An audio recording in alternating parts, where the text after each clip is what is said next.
Assalamualaikum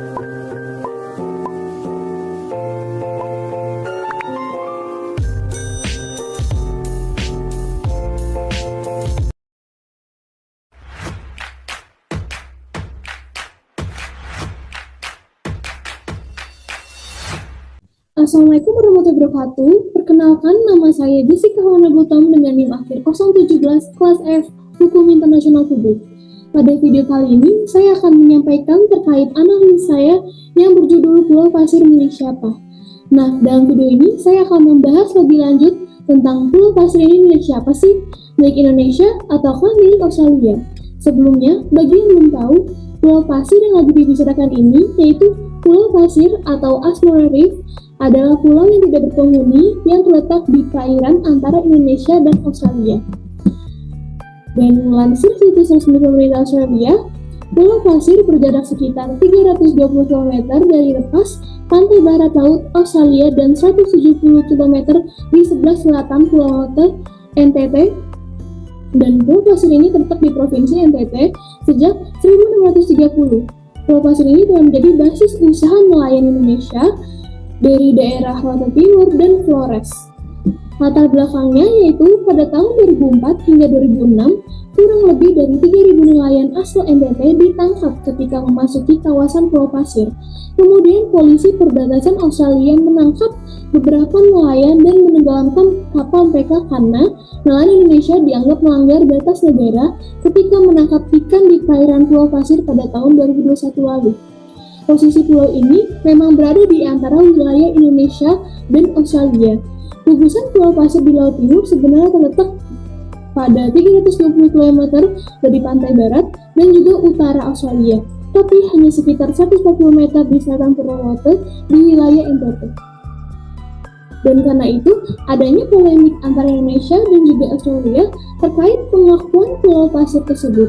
Kedua negara menekan nota kesepahaman dalam Memorandum of Understanding atau disingkat juga sebagai MOU pada tahun 1974 silam.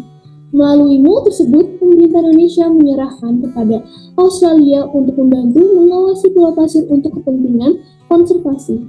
Namun, pengamat hukum internasional menilai bahwa pemerintah Indonesia melakukan kesalahan dan kesalahpahaman melalui MOU tersebut. Jadi, secara tidak langsung, saat itu Indonesia menyerahkan Pulau Pasir itu kepada Australia. Dan 2 tahun kemudian, tepatnya pada 1976, pemerintah Australia pun mengklaim bahwa Pulau Pasir merupakan milik mereka, walaupun berdasarkan garis pantai pulau itu termasuk wilayah Indonesia. Dan menurut pemerintah Indonesia, atas klaim tersebut bertentangan dengan Konvensi Hukum Laut PBB tahun 1982 atau juga disingkat sebagai UN Clause. Dalam konvensi ini dijelaskan bahwa bila jarak dua negara kurang dari 400 mil laut, maka yang digunakan adalah garis median. Dan kenyataannya jarak antara Australia, Timur Leste, dan Indonesia kurang dari 400 mil, sehingga sepatutnya Indonesia mendapat hak yang sama di Laut Timur. Dan dalam hukum internasional, terdapat asas yang bernama asas Iuti Possidetis Juris, yang menganut suatu konsep bahwa wilayah suatu negara ketika merdeka adalah semua wilayah kekuasaan penjajahnya. Seperti yang kita ketahui, wilayah NKRI berdasarkan hukum internasional disebut juga asas Iuti Possidetis Juris, yang bekas wilayah Hindia Belanda.